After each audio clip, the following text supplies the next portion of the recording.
Ah!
This message was brought to you by Innercircle.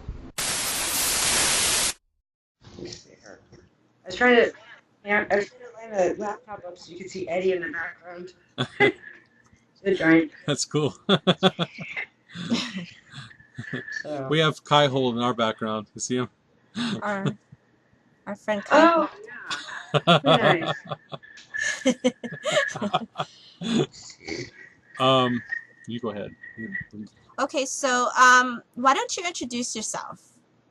Okay. I'm currently extremely disheveled person who's going to try to keep the volume down because the echo's like nutty. That. Maybe that's a little better. I'm Skylaire Alfvegren. I'm a native of Los Angeles, the San Gabriel Valley in particular, and I run an organization called the League of Western 14 Intermediatists, which endeavors to study unexplained phenomena in the American Southwest. And let me try this damn volume again. Okay. Oh my gosh. Okay, I did so a number of like masks and whatnot, just because I felt like hiding my identity was necessary. But I think everything's okay in here. So tell us how you're involved with the paranormal world. oh sure, okay, wow, okay. Obviously, I'm a very old school kind of researcher. So, let's see here. I started looking into and researching paranormal phenomena, UFO phenomena, all kinds of strange unexplained things when I was a very small child. And I'm not specifically a paranormal researcher, but that's one aspect of the sort of things that I've been looking into pretty much all my life and writing about. So, and I'm not affiliated with any particular paranormal group here in Southern California or elsewhere, but I do have connections to 14 researchers around the world. Okay, so you're an independent investigator. Do you still investigate? Do you still go on investigations just by yourself, or? I do when I can. Also, as I mentioned, I have this group. This echo is killing me. I started this group in 2007 called the League of Western 14 Intermediatists, and it's a reference to an author named Charles Sport, who wrote 4 books between 1919 and 1932, which were based on a collection of bits of information he had collected for decades. He spent literally decades of his life in the libraries of New York and London and cataloging bits of strange experiences that have been laid down in scientific journals, newspapers, and historical records for, since going back to the dawn of time.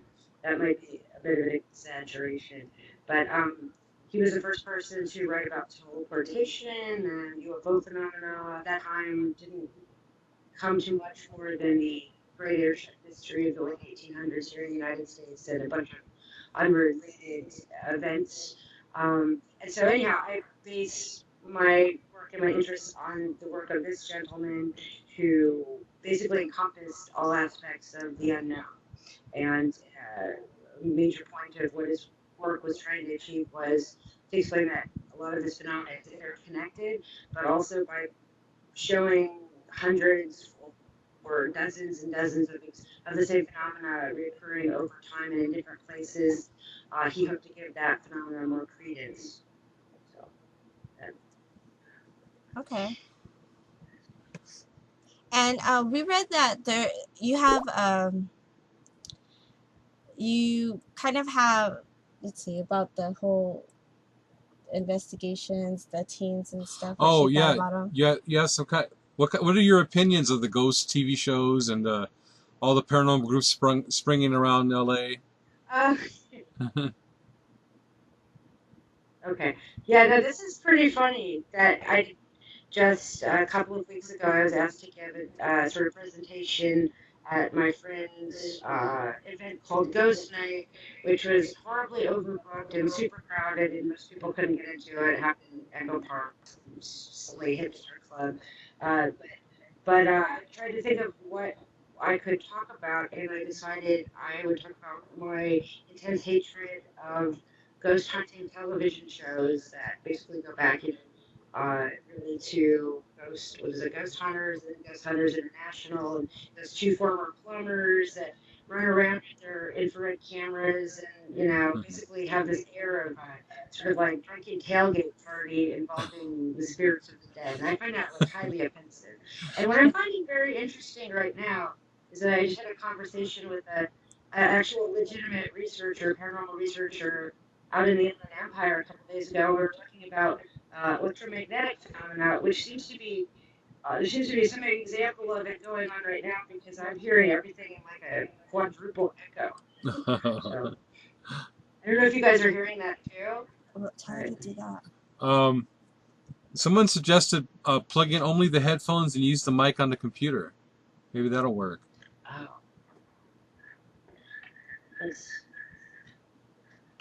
I like that. The Eddie in the background. Okay. So I think that's what I had. Okay, now I'm just hearing a delay. Is that working? Yeah, we can hear you good. We can hear you fine. Okay, now I'm hearing just a delay on you guys and not myself. Okay, the audience says the sound is much better. Oh, good. Okay. Fantastic. So I was I reading. wish the same could be said for the video on my end, but as I said, I didn't have much time to prepare. So my apologies. I read on your website there is a few legitimate groups in LA that you approve of.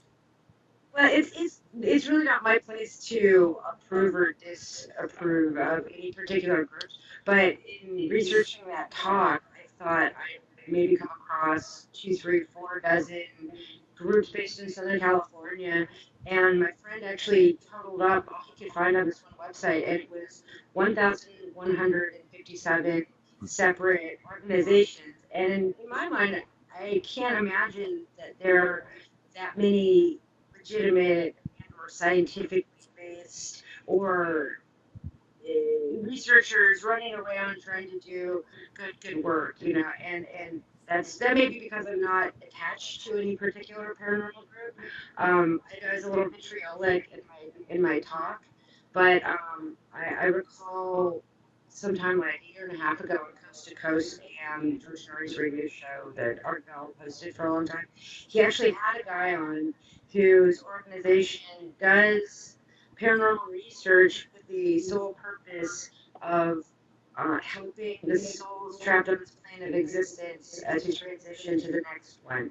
And for the life of me, I can't remember his name or the name of his group, but I just see a lot of exploitative behavior that I was a kid.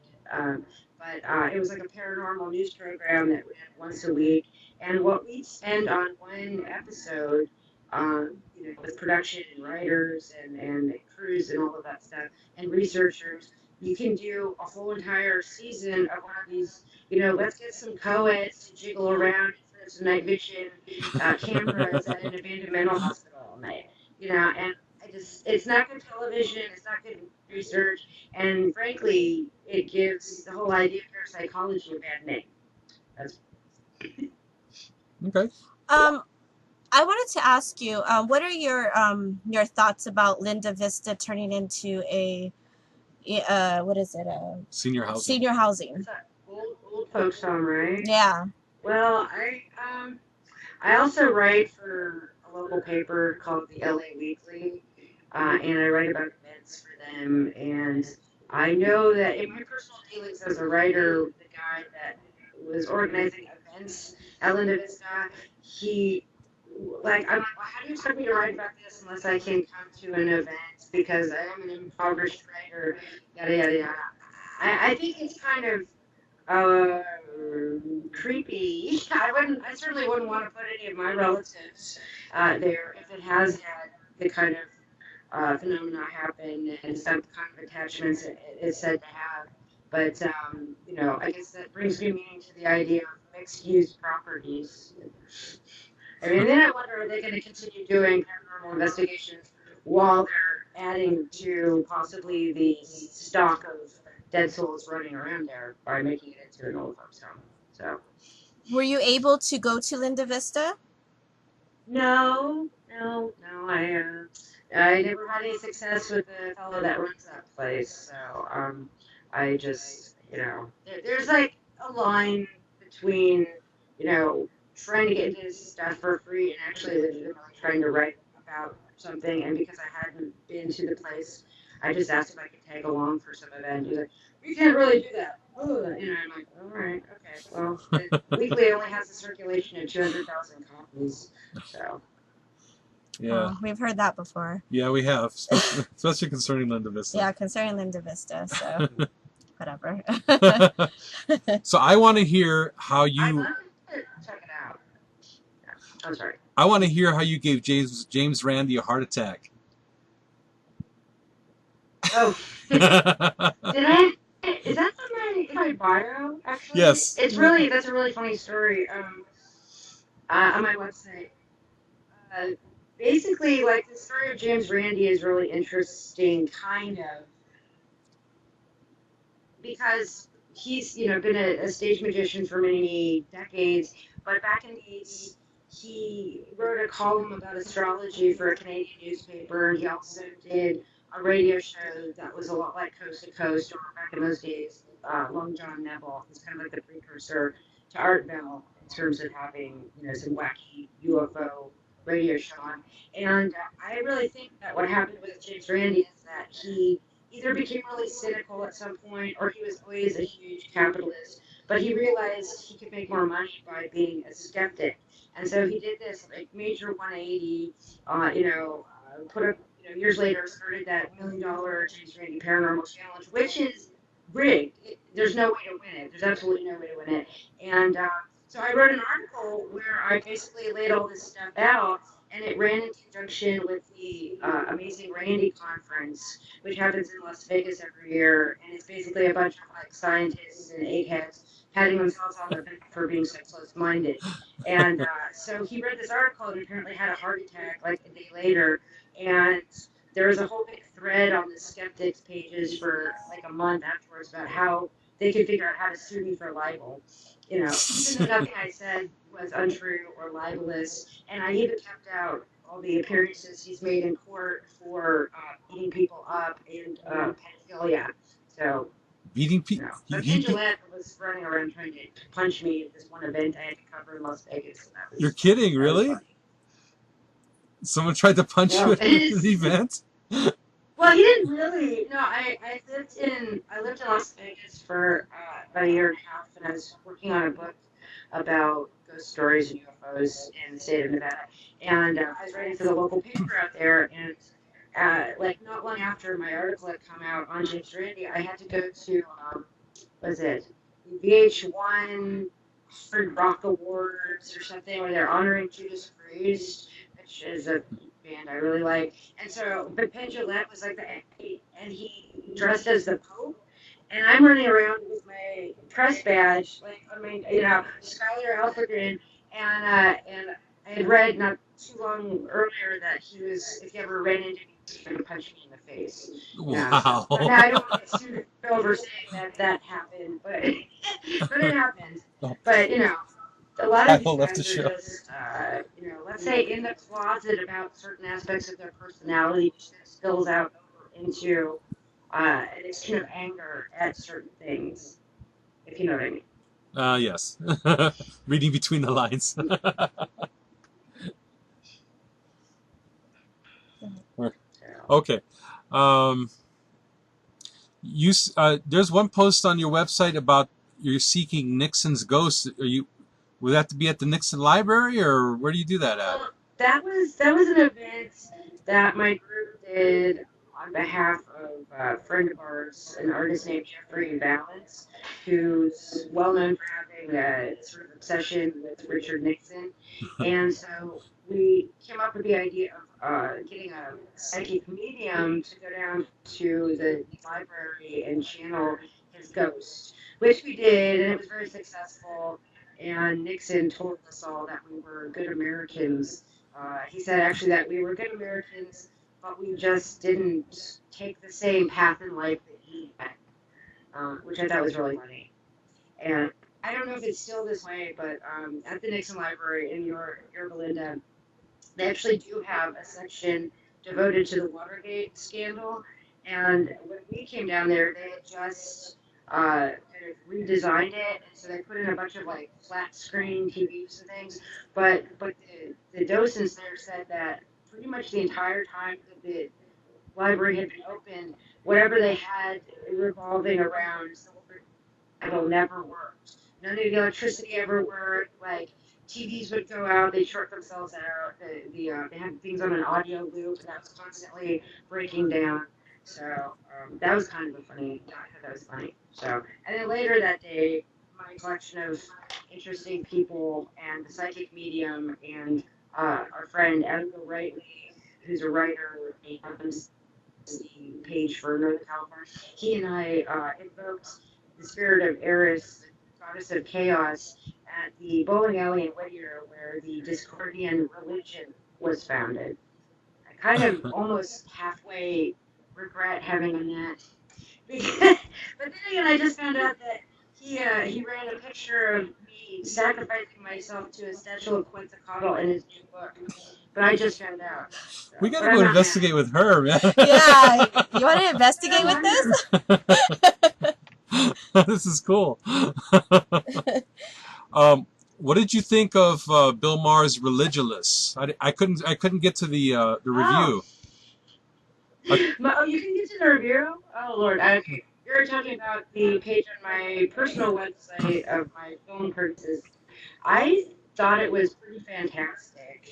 I like the fact that and Bill Maher's kind of a he really likes pushing people's buttons, and I've worked with his producer. He's a really super nice guy. But Bill Maher's kind of like goes out of his way to be kind of an ass sometimes. But I don't know if you've seen the film, but yes. he gets kicked out of Salt Lake City, the crazy giant Mormon headquarters, and then he makes it into Dorm on the Rock in Jerusalem, which is cool for me because I'm a woman and women aren't allowed there because it's such a progressive religion or situation over there. So, but I thought that was a lot of fun. I'm not a film critic anymore, but I wouldn't mind being a film critic. But I find almost everything abhorrent that Hollywood puts out. So, I like when he was. supposedly Kenneth Turan, who's like the major movie reviewer for the LA Times, back in the early part of his career was actually an honest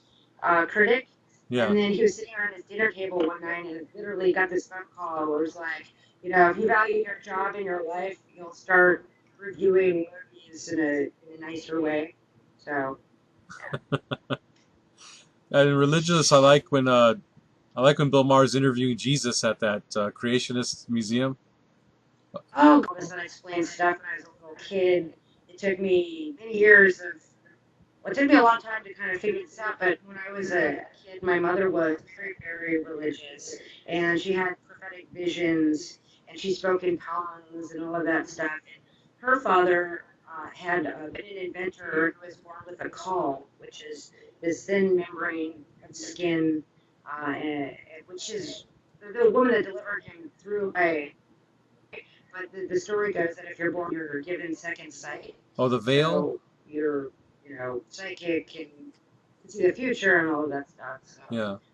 but my grandfather ended up inventing a precursor to solar paneling and was taken to court for like a decade of his life and all that stuff. But my mother kind of inherited his psychic ability, but she's such an odd lady. She had to go the Jesus route.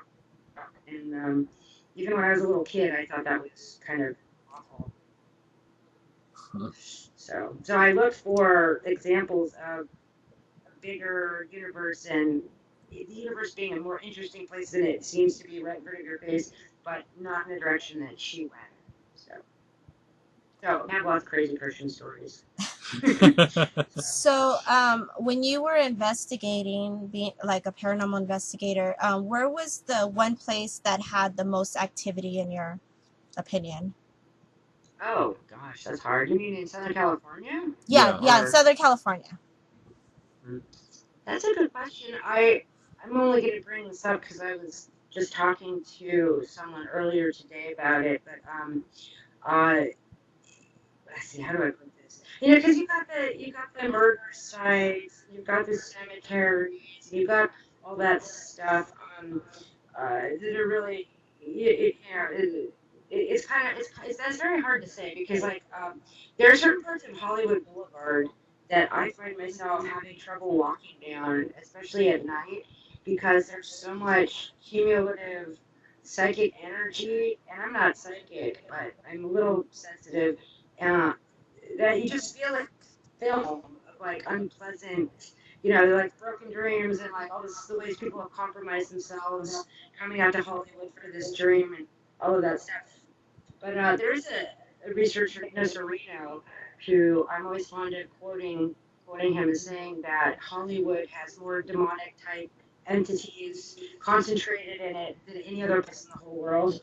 Oh, wow. So that's fun. But then also, when I was talking to my friend earlier today, he brought up a particular mission here in Southern California that he feels has a lot of paranormal activity attached to it. And he brought up something that I know is true of Mexico, which is that when the Spaniards came down and demolished Mexico, they basically built their cathedrals on all the like sacred sites of the natives. So there's a lot of indication that they're all built on places of intense geomagnetic energy. And I go, duh, well, it only stands to reason that the California missions were built similarly. So. Okay. Can you give us a preview? I'm reading all this from your website. You have an upcoming lecture, The Secret Life of Southern California? Oh, yeah. It makes me really happy to hear about that. Yeah, I was speaking of that in San Francisco in the early part of May, and some things happened where I wasn't able to do that. And I'm going to reschedule with this filmmaker named Craig Baldwin, who runs this sort of like arts collective in San Francisco. But it is a lecture that I can give, and I'm actually working on an article for Paranoia Magazine in conjunction with that. But it kind of touches on a lot of really unpleasant history of Southern California. And my whole aim is like to keep people from moving here. Have you ever had any dealings with Peter James, the psychic? James, no, not him. Do you have a good story?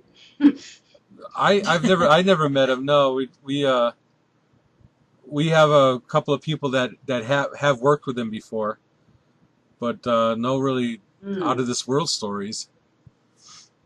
But I did want to ask. No, it's funny. Go ahead. Oh, I'm sorry. I was just going to say it's really funny.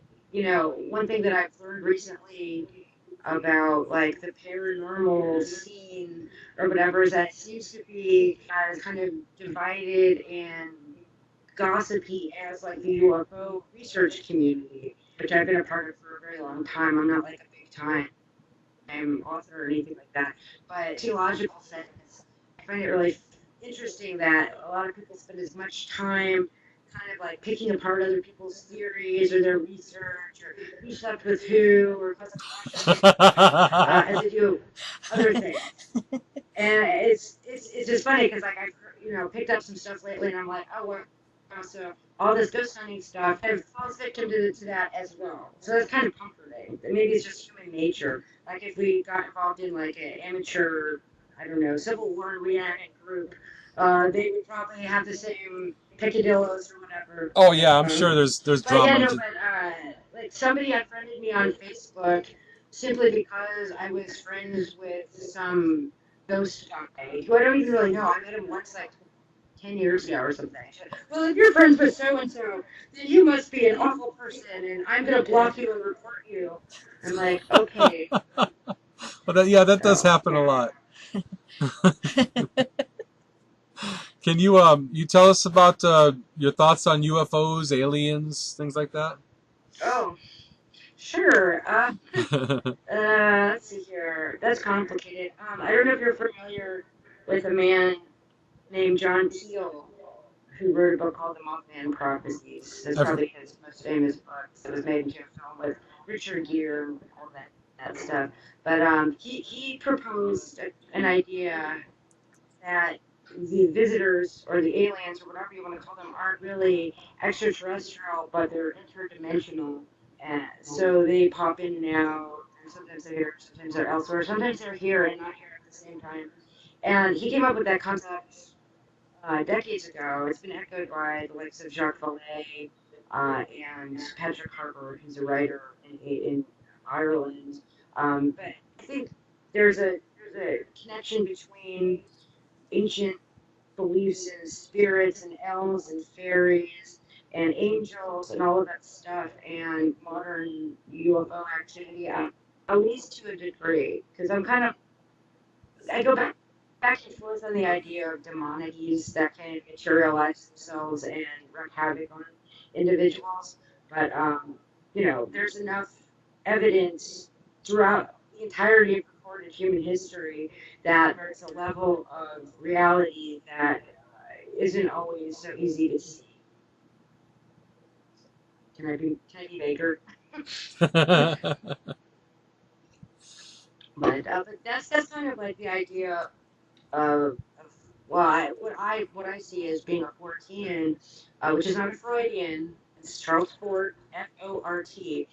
But the idea that a lot of this phenomena is interconnected or connected in some way, if by no other thread than that, it's all dismissed by a certain part of the population. Um, like some experiences.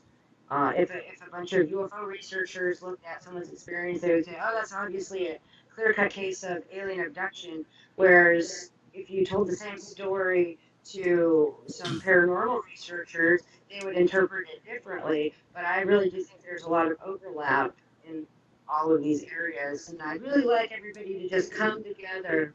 But I'm not a hippie or anything like that. So. Do you ever think that as a paranormal researcher, you go out and you try to get EVPs of, say, people that passed? Do you think that maybe sometimes it might be an alien? I mean, would that be possible that that's what they're connecting with?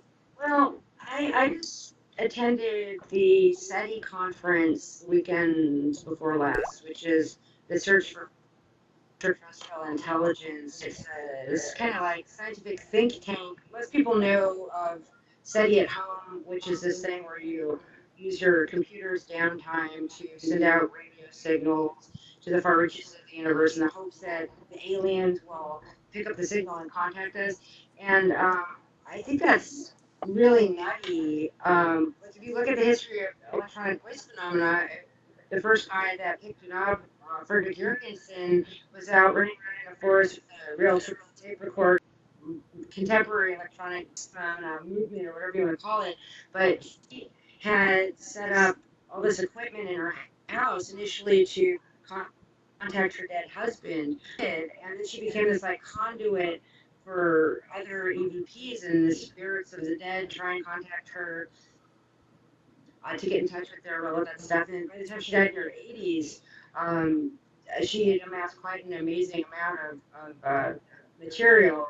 But I'm, like I said before, like I'm obviously not a high tech person, and I've always been really suspicious of digital technology, you know, and especially back to these freaking TV shows where you'll get these dorks in baseball caps, you know, at like Roman Polanski's house where the Manson victims were killed, and they'll run around with these stupid little digital recorders and then put these files in their computer, and you know they're manipulating the what they pick up, you know, and it's like, oh, you know, it's definitely Sharon Tate saying help me, and it's like, well, what about Abigail Folger? She's not as glamorous, but she was murdered too, you know. So the idea of aliens contacting people that way, I find a hard time believing that too, because like I mentioned, SETI, if you look at this goes back to the late 1800s. I mean, Crowley made contact with a deity he called Lamb, which he sketched out and looked a lot like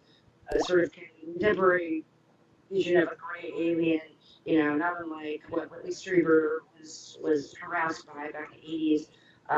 But a lot of people believe that they've been contacted telepathically, and I mean, going back to the 1800s by creatures from other planets or other dimensions, and so I would think it would be more likely that a person would get EVPs from some kind of demonic, and not necessarily satanic, but because I don't know if Satan exists, but a demonic entity and not an extraterrestrial one.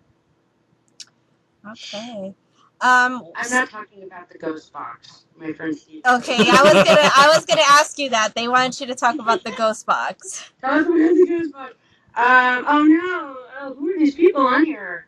Well, it's like I said, I'm a big fan of magnetic tape. Like I like the idea of tangible things that these discarnate spirits or entities could imprint their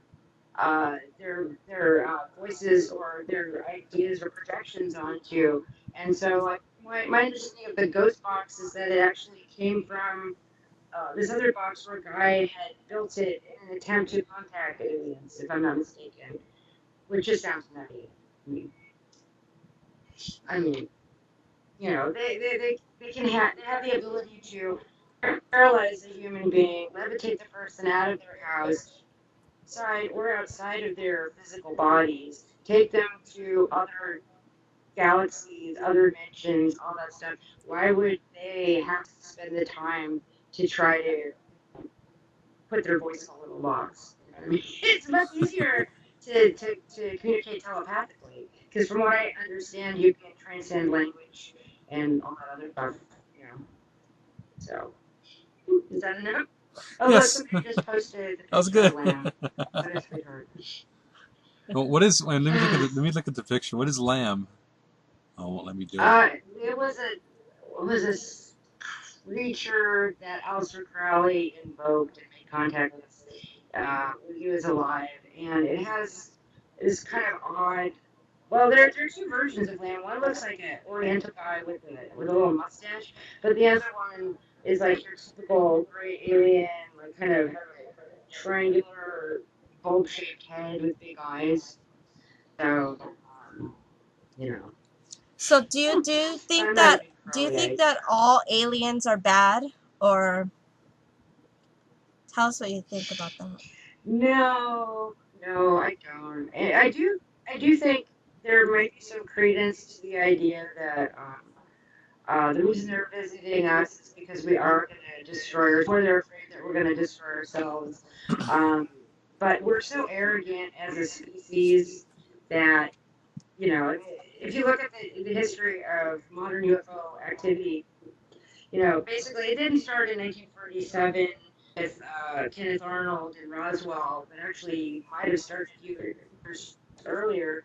And a lot of believe that these ETs started showing up because we were exploding atomic bombs, and which is still an energy we don't know enough about to be fooling around.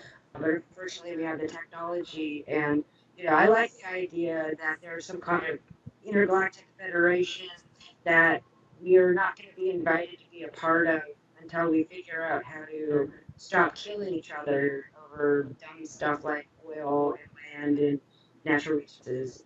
But we're so highly unevolved, it's really humorous to me, I don't know if they're coming to save us, but I do think there are if aliens do exist, because I'm not even convinced that they do exist, but if they do exist, I'm sure there are positive and negative species, and they're probably all visiting us. I can go on forever about this whole thing.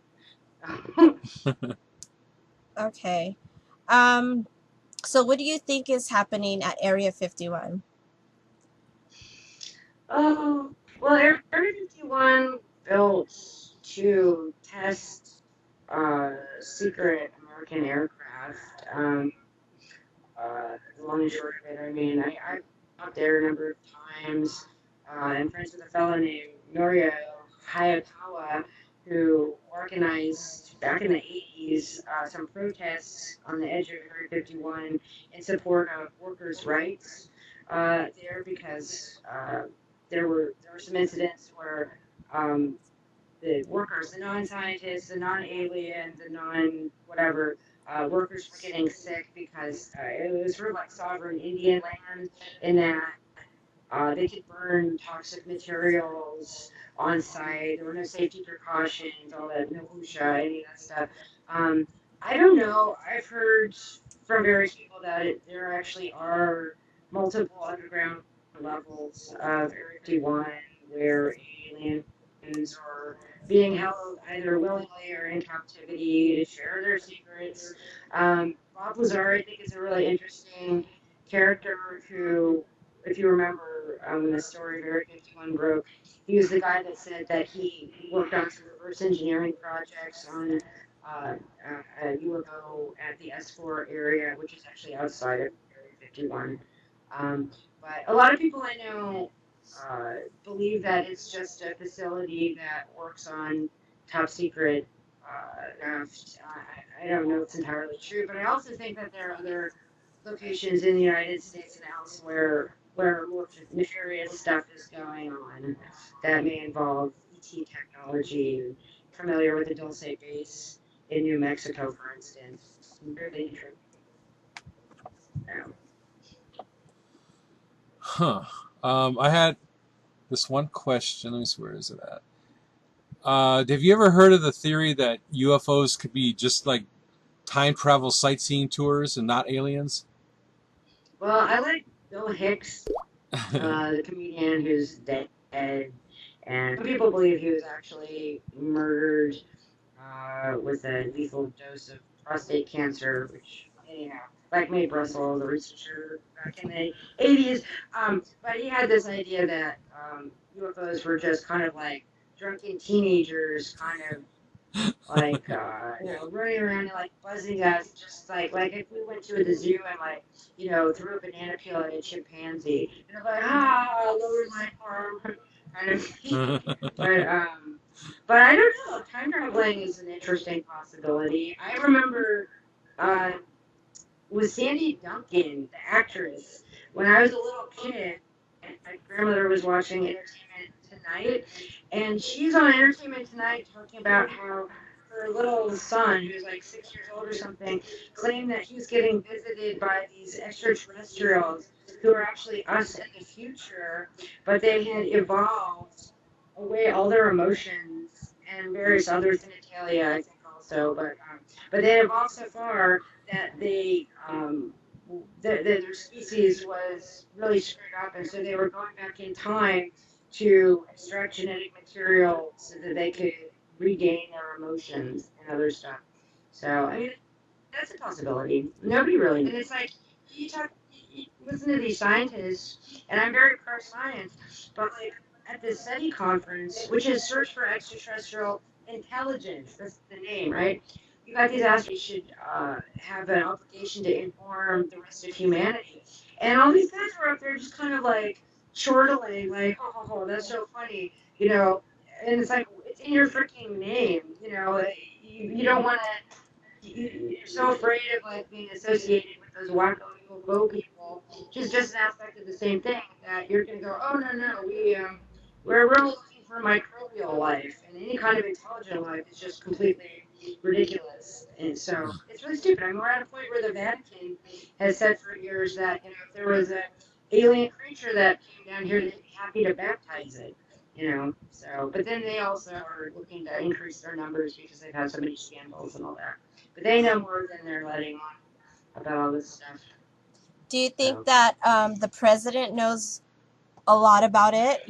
There's a lot of conspiracy theories against the president, saying that he knows a lot about what's going on and aliens and everything like that, and people are waiting for that kind of speech.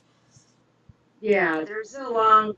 I think people have been waiting for that speech since UFOs started showing up. I mean, was it Clinton that was in Ireland when he was president? Some little kid said, what's the truth about UFOs?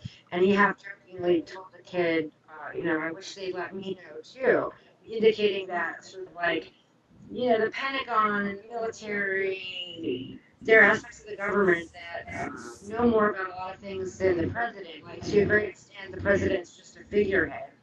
And I think the president's knowledge is limited when it comes to things like that.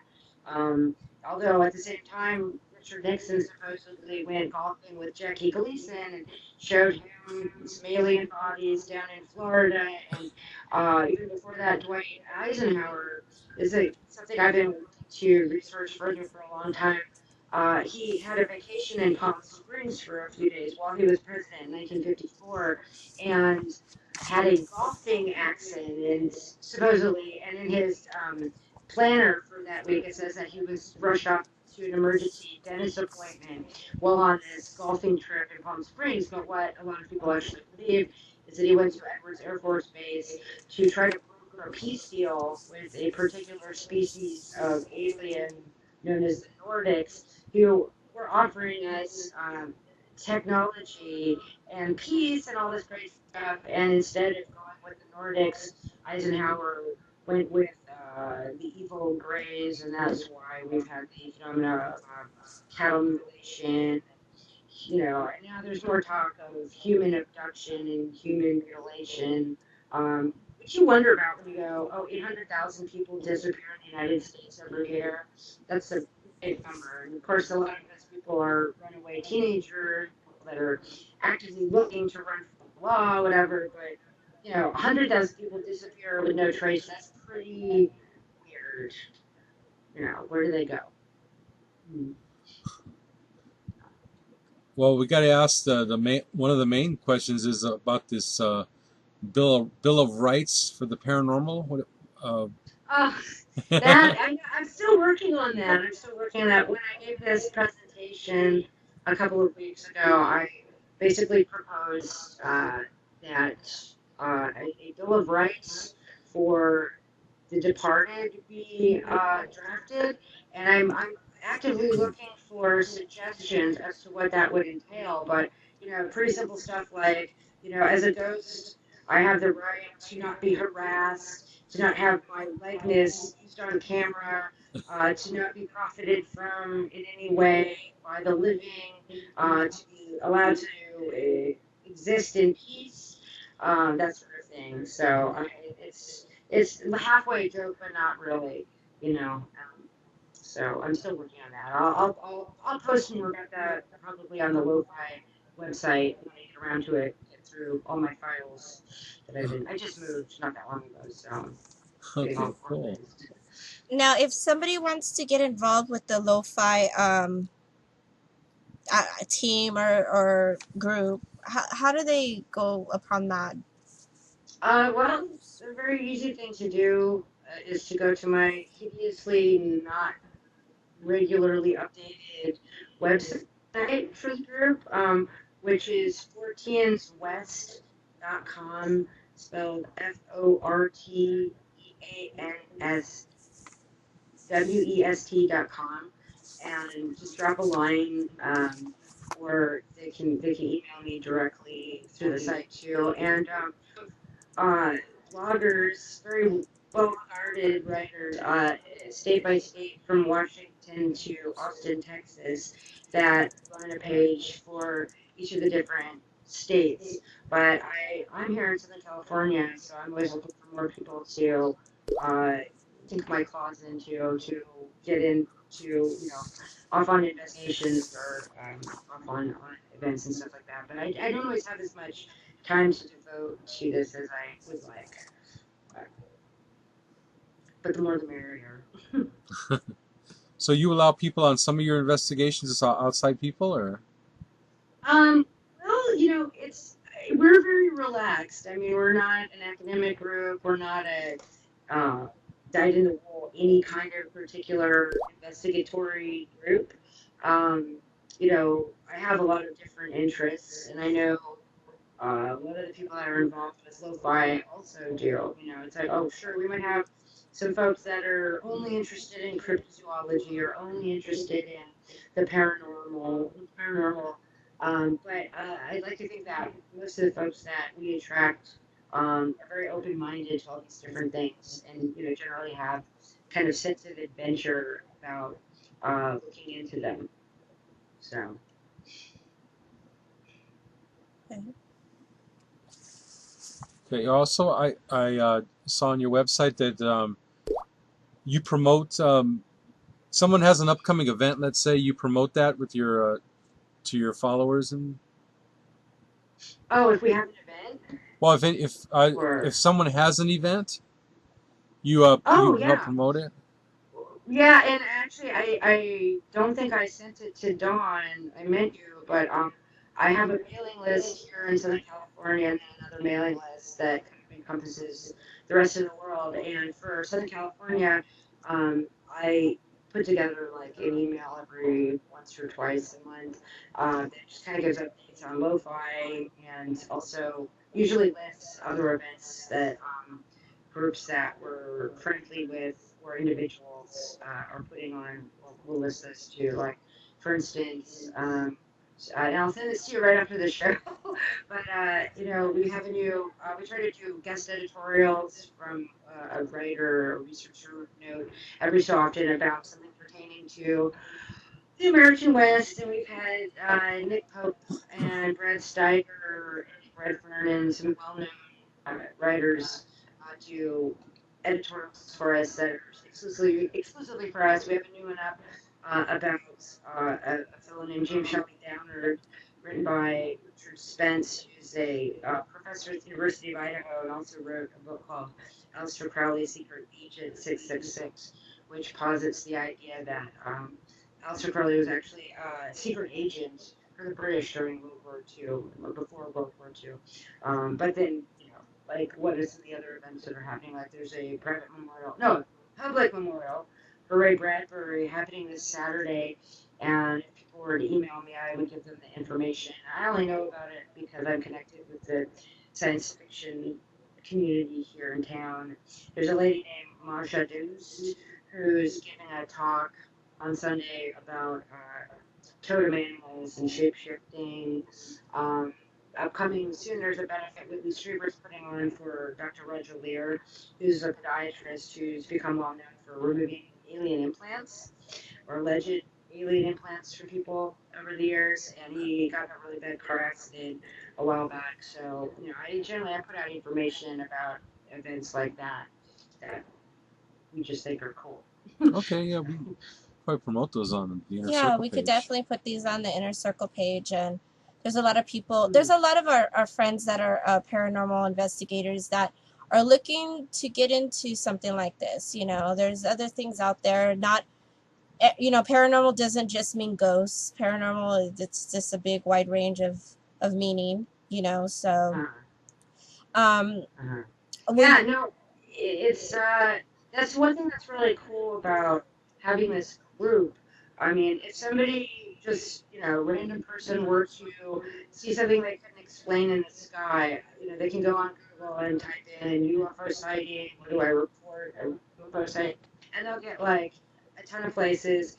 Somebody has a pair we get kind of defy categorization. I've had people write us about how their family's been terrorized by sort of small Sasquatchy type creature in the wilds of Alabama since he was a little kid. And one woman wrote in and said that she was looking to buy a house in Oregon, and she had a funny feeling about this house, and she went home and looked it up on Google Maps and Google Earth, and there was a giant plume of white smoke that went all the way from the house into like the upper atmosphere. We get like some really nutty stuff. Like somebody had a dream about Mothman, which is this entity that showed up in West Virginia in the 60s. And our lo-fi guy, Washington State, Andy Colvin, is definitely an expert on Mothman. But he's like this figure, like with his head in his neck, big red eyes and wings.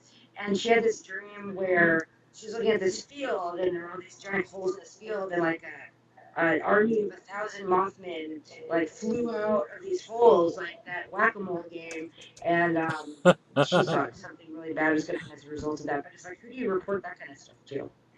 There is a magazine in England called 14 Times that's kind of like held the banner 14 research for a very long time, but that's just a magazine. And I'm very interested in figuring out how to publicize this way of thinking and the whole notion of Charles Fort and his philosophy to a wider audience. But I'm not so good at the PR stuff. So. Okay, we have a question from Bobby from Go Study Los Angeles, and he wants to know about the Enchanted Forest in Pasadena, which I've been to. Can you let us know about that? Oh, yeah. Oh, for sure, for sure. We organized a little foray up there last summer. And what's interesting about that area is that there have been UFO sightings, there have been Bigfoot sightings, which is really super rare for Southern California. There have been weird disappearances of children. Some people have reported interacting with jinn-like energies or entities, which he says that there's some kind of like really ancient earth spirit stuff going on there. There was a whole compound that had a casino and a zoo and this very lavish hotel that all burnt down I think in the early 1920s. There was even a train that was built to take these rich folks up to this compound. So there's a lot of weird history, and at the beginning of the entrance off of Lake Avenue, there's a sign that says this land is now protected by some, I guess, private naturalist group. But the Marx Brothers actually bought the land decades and decades ago with the intent of turning it into a cemetery. But there's also ruins of a house that's often used for what I would think is like black magic type ritual stuff. Because like the last time we were there was a bunch of sigils and a lot of weird stuff. But we have this little meeting up there, and we hide around.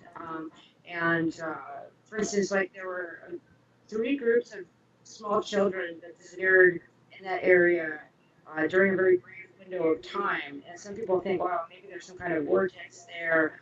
I'm in touch with, oh gosh, this real spooky guy that I'll send him a message every so often about something, and he'll read my mind basically. And I know it sounds kind of out there, and just give all this crazy information. And he told me what I needed to do was get a map and draw points between Enchanted Forest and what's known as Devil's Gate Reservoir, which has got some other interesting stuff attached to it. It's very close by, but apparently Jack Parsons, who founded Jet Propulsion Laboratories, forest area, and did a bunch of crazy rituals back in the day, that may have helped summon the crazy old jinn spirits, for instance. But there's all kinds of stuff out there. But yeah, we're gonna do another trip. I'd like to do an overnight, but it's been pointed out to me that there are bears and snakes, and it's not set up thing. So I have to go around Bears in Pasadena? that big like 3 mile hike all over again. But if people get in touch with me, I'd be happy to give them more info and maybe keep it small. We have like 50 people last summer. So it's hard to keep a group like that, together. Did you get to see the promo that we did for the show? I did. What'd you That think? was hilarious. That was hilarious. That's the whole reason I'm doing this interview. I was like, had I seen the one for the previous week, and I was Yeah. like, oh my goodness, I want to be rendered into House of the Dead style computer character. And that's pretty kinky though that the aliens used handcuffs. I was like, I guess it's not very riveting if they were to abduct you with their mind, because then you just be like sitting all. So thank you very much. That was pretty. So. We have a And I question. have a number of people. I guess. Oh yes. We have some kind of question about Others. parapolitical talk. I have no idea what that means. From Ken Thomas. Political talk. Parapolitical talk. Oh. What's that mean? Oh, that's that. Oh, Ken Thomas is a fantastic conspiracy author that I know of, and I think he's working on a new book about what he terms parapolitics or parapolitical researchers, which is another way of saying. And I'm reading the comments finally, which is another way of saying conspiracy researcher, but in a proper way. Or more, let's see, how do you say it? Conspiracy's got some bad connotations to it, and so Ken kind of invented this term parapolitical. Just as paranormal means kind of like alongside normal, or like just means hidden. It's sort of that's parapolitical research is all legitimate and happened, or is based on real events, but it's just kind of like running alongside in the shadows of politics at large, of world events. We definitely Yeah, you need Ken Thomas on your show. Get him on your show. I'm having surgery soon, so we would like to have you on the show again. Well, we would love to actually have you in person and get a big group together and maybe talk to you and pick your brain a little more. Oh, that sounds like fun. Sure. I'm my schedule's somewhat flexible at the moment. I've been working for a dog rescue that I don't think I'm going to be working for anymore. But yeah, and I freelance, so my hours are they're open. Great, cool.